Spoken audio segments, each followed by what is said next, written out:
Parliament ఎన్నికలు పూర్తి కావడంతో ఇప్పుడు అందరి దృష్టి పట్టభద్రుల ఎమ్మెల్సీ ఉప ఎన్నికపై పడింది. అన్ని పార్టీల నేతలు ఎమ్మెల్సీ అభ్యర్థి గెలుపు కోసం కృషి చేస్తున్నాయి. కానీ పట్టభద్రుల ఎమ్మెల్సీ ఉప ఎన్నిక బీఆర్ఎస్లో చిచ్చు పెట్టింది. తమను సంప్రదించకుండా ఏకపక్షంగా అభ్యర్థిని ప్రకటించి గెలిపించుకురండి అంటే ఎలా కుదురుతుందంటూ అధిష్టానంపై పలువురు గులాబీ నేతలు అసంతృప్తి వ్యక్తం చేస్తున్నారు.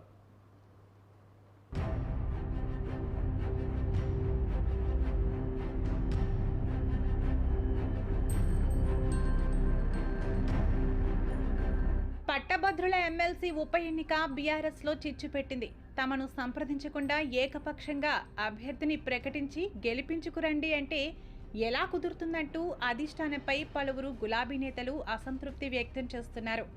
చిన్న బాస్ కేటీఆర్ నిర్వహించిన సమావేశాన్ని పలువురు నేతలు బహిష్కరించి తమ నిరసన వ్యక్తం చేశారు. ఈ నెల 27న జరగనున్న వరంగల్, ఖమ్మం, నల్లగొండ ఉమ్మడి జిల్లాల పట్టభద్రుల ఉప ఎన్నిక అభ్యర్థిగా అసెంబ్లీ ఎన్నికల సమయంలో బీజేపీ నుంచి బీఆర్ఎస్లో చేరిన రాకేష్ రెడ్డిని అధిష్టానం ఎంపిక చేసింది.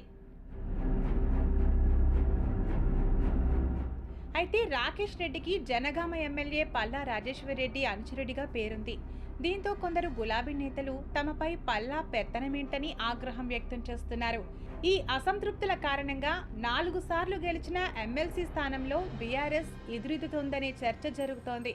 వాస్తవానికి ఈ ఎమ్మెల్సీ ఉప ఎన్నిక ఇప్పుడు గులాబీ పార్టీకి అగ్ని పరీక్షగా మారింది. శాసన మండలి పునరుద్ధరణ తరువాత వరంగల్, నల్లగొండ, ఖమ్మం పట్టభద్రుల ఎమ్మెల్సీ స్థానానికి 2007, 2009లో జరిగిన ఎన్నికల్లో బీఆర్ఎస్ అభ్యర్థిగా కపిలవాయి దిలీప్ కుమార్ వరుసగా 2 సార్లు విజయం సాధించారు. అనంతరం 2015, 2021లో వరుసగా 2 సార్లు పల్లా రాజేశ్వర్ రెడ్డి బీఆర్ఎస్ తరపున పోటీ చేసి గెలిచారు.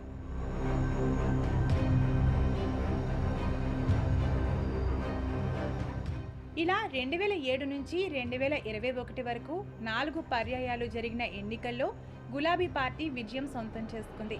అయితే ఇటీవలి అసెంబ్లీ ఎన్నికల్లో ఓటమితో పాటు ప్రస్తుతం కీలక నేతలు పార్టీని వీడుతున్న నేపథ్యంలో ఎమ్మెల్సీ ఉప ఎన్నిక బీఆర్ఎస్ ప్రతిష్టకు పరీక్షగా మారింది.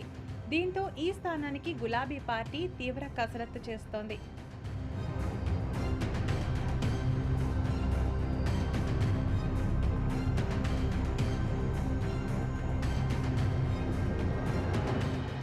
జనగామ ఎమ్మెల్యేగా ఎన్నికైన పల్లా రాజేశ్వర్ రెడ్డి ఎమ్మెల్సీ పదవికి రాజీనామా చేసిన తర్వాత ఈ ఉప ఎన్నిక జరుగుతుంది. ఈ సీటుపై కన్నేసిన పలువురు బీఆర్ఎస్ నేతలు గ్రౌండ్ వర్క్ చేసుకున్నారు. వరంగల్కు చెందిన వికలాంగుల కార్పొరేషన్ మాజీ చైర్మన్ కేయూ జాక్ నేత వాసుదేవరెడ్డితో పాటు కూడా మాజీ చైర్మన్ సుందర్రాజ్, నల్లగొండ జిల్లా కార్పొరేషన్ మాజీ చైర్మన్ పల్లె రవికుమార్ కూడా టికెట్ ఆశించారు. అయితే అధినేత కేసీఆర్ మాత్రం అనూహ్యంగా రాకేష్ రెడ్డి పేరును ఖరారు చేశారు. దీంతో వరంగల్, నల్గొండ నేతల్లో అసంతృప్తి వ్యక్తమవుతోంది. ఉద్యమ సమయం నుంచి పనిచేస్తున్న తమను కనీసం సంప్రదించకుండా టికెట్ ఖరారు చేయడమేంటని గులాబీ నేతలు గుర్రుగా ఉన్నారు. మాజీ మంత్రి ఎర్రబెల్లి దయాకర్ రావు, మాజీ ఎమ్మెల్యేలు దాస్యం వినయ్ భాస్కర్, పెద్ది సుదర్శన్ రెడ్డి, చల్లా ధర్మారెడ్డి, గండ్ర వెంకటరమణారెడ్డి తదితరులు తాము సూచించిన వ్యక్తికి టికెట్ ఇవ్వలేదంటూ వాపోతున్నారు.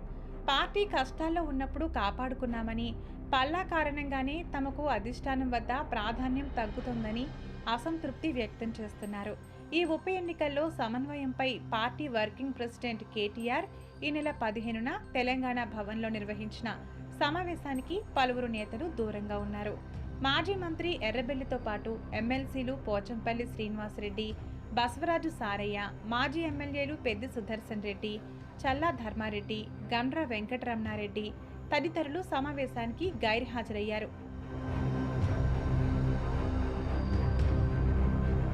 అయితే త్వరలో జరగనున్న ఖమ్మం, నల్గొండ, వరంగల్ గ్రాడ్యుయేట్ ఎమ్మెల్సీ ఉప ఎన్నికలోనూ కాంగ్రెస్ పార్టీయే గెలుపొందాలని ఆ పార్టీ రాష్ట్ర వ్యవహారాల ఇన్ఛార్జ్ దీపాదాస్ మున్షి ఆ పార్టీ కేడర్కు సూచించారు.